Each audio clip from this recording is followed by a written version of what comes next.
What's up, people? J.LEAGUE Monthly. It's all about the AFC Champions League. Urawa Reds looking to become champions again. Now, Ronaldo, Benzema, Neymar, the West boasts its whole selection of superstars. Could Urawa Reds or our J.LEAGUE teams be playing them at the finals? Don't forget Superplay Best 5. So, people, J.LEAGUE Monthly, here we go.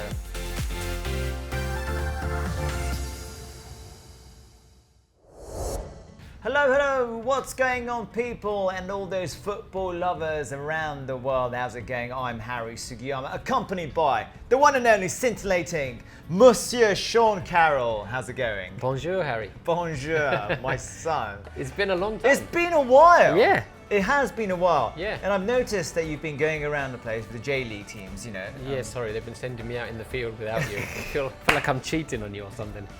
Putting in your hours, Yep. you know, Yep. Wherever you may go. Yep. And the big development in these last couple of months that I haven't been on this program has been Saudi Arabia. Yes. Today we're going to be talking about the AFC Champions League. I mean, it's a completely different landscape, huh? We're hoping that the Japanese team can get to the final and upset them. Totally. Excellent. And today we're putting the spotlight on Urawa Reds, being the champions. Yes. Of course, last year. Yeah, but Reds they won this year. They've beaten Al Hilal twice in the final. And obviously this year when Reds won again. And once you get to that stage... And that's kind of like what is very characteristic, or what signifies Urawa Reds as a club, right? As a football team. You know, and the supporters are just literally on fire.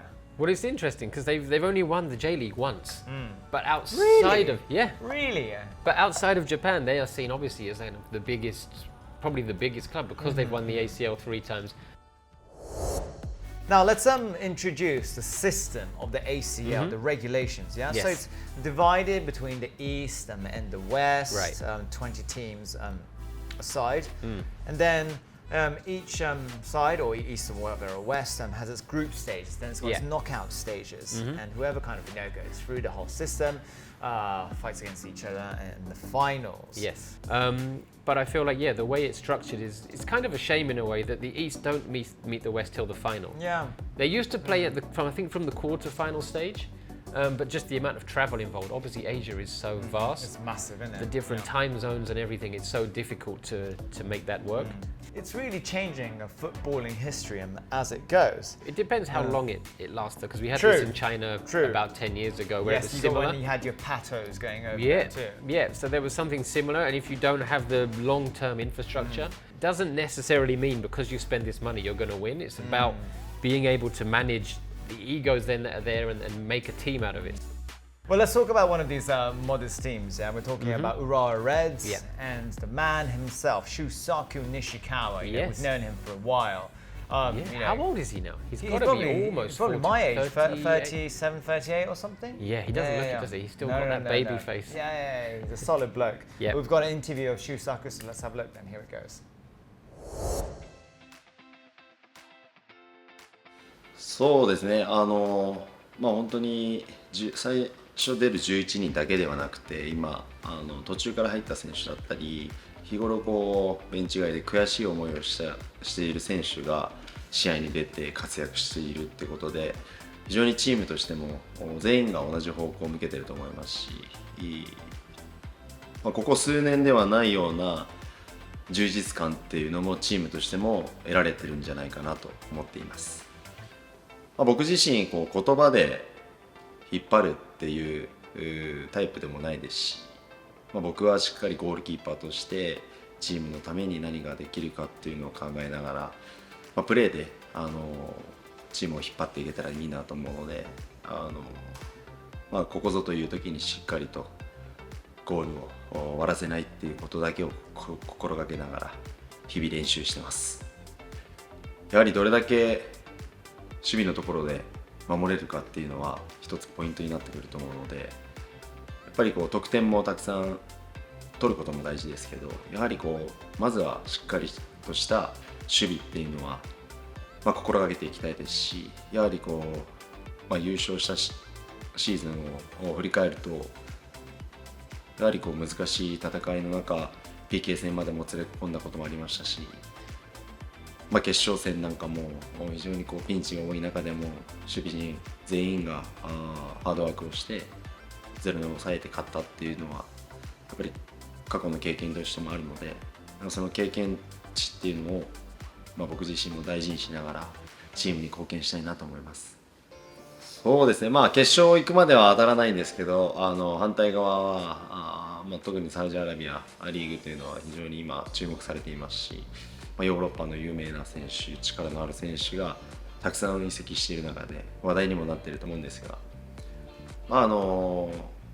かといっても確かに個人のその名前を見ると確かに経験もありますし、ヨーロッパで活躍した選手もたくさんいますけど、チームの組織でって考えるとやはり日本の J リーグのクラブの方がより優れているとも思いますし、規律っていう部分でもしっかりとしているのが、J リーグのチームの良さだと思うので、僕たちも規律がある中でみんながハードワークできる、まとまり持ってできる、先に失点したとしてもその失点をずるずる引きずらない、2点3点やられないことで、今シーズンも逆転勝ちっていうのもかなり多いですし、そういったところはもうとにかくチームの組織として全員で挑めれば勝つチャンスも十分にあると思ってます。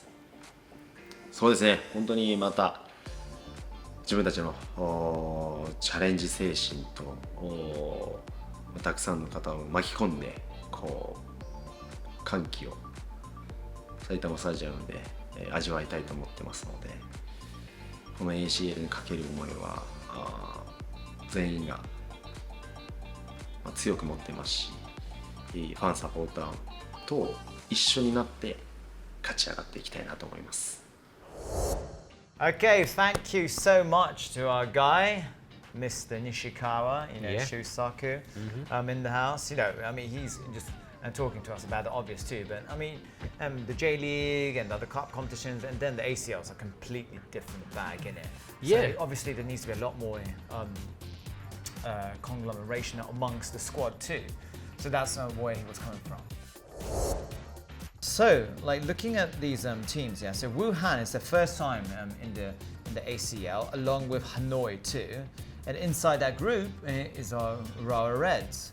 Especially because this year, when we had COVID and everything, once the ACL came back, it was in centralized locations. Now we've gone back to the group stage being home and away, so you have to factor in all the travel, all the jet lag, all of the other issues that come with it. Climate changes. Yeah, all of these things. So training facilities. yeah, everything. Food too, mate. Food, everything. It suddenly becomes more of an issue. Whereas, up until last year, they would just go to the same place. They'd be there for 10 days and play 3-4 games. Right, and it was much easier. So, and that's what you need to do. As you said, you need to manage the league, the ACL. You have the Levant Cup, the Empress Cup. There's all these competitions, and everybody. Yeah, and Urawa have got a pretty decent, squad.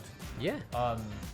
Well, the guy who scored the goal, the first goal in their first match day away at Wuhan, Brian Linson, he'd kind of been in the squad and not really getting many chances. Not really into the league, right? But he got that goal that got them back into it. Excellent Then Jose header. Kante, who's kind of the first choice striker now, got the equaliser late on.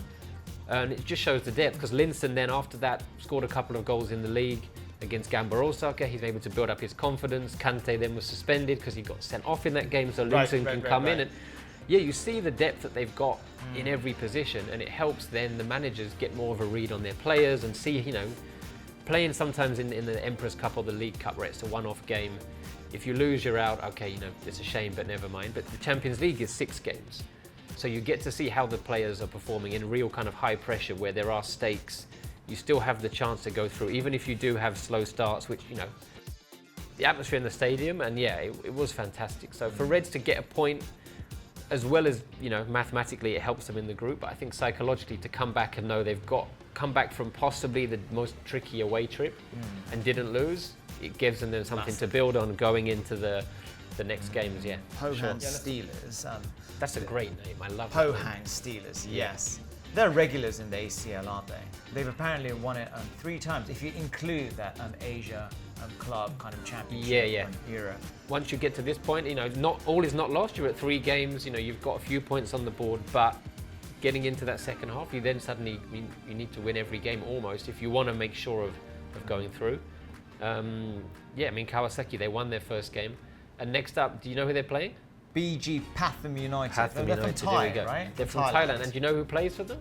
Chanatip? Chanatip. Yes. And Tirasin, who was at Shimizu and Sanfrecce. Wow. Obviously, he hasn't got the direct link with Kawasaki, but Chanatip didn't really go as well at Frontale as he would have hoped. So he's definitely going to be motivated to show them what they they're missing out on. So you've got all these stories now are coming in, and hopefully that is going to, for this season, it's going to add points of interest for people, for Japanese fans and fans outside. But over the years, these kind of connections hopefully are going to grow, and then the competition itself is going to gain more kind of thrust from that. We wish them the best of luck, and of course we wish the best of luck to all our other Japanese J-League teams. Yeah, absolutely. Okay, so that's it for us, J-League Monthly. We obviously have Superplay Best 5 too, and from me and from Sean, that's it for now. Bye-bye. Take care, people.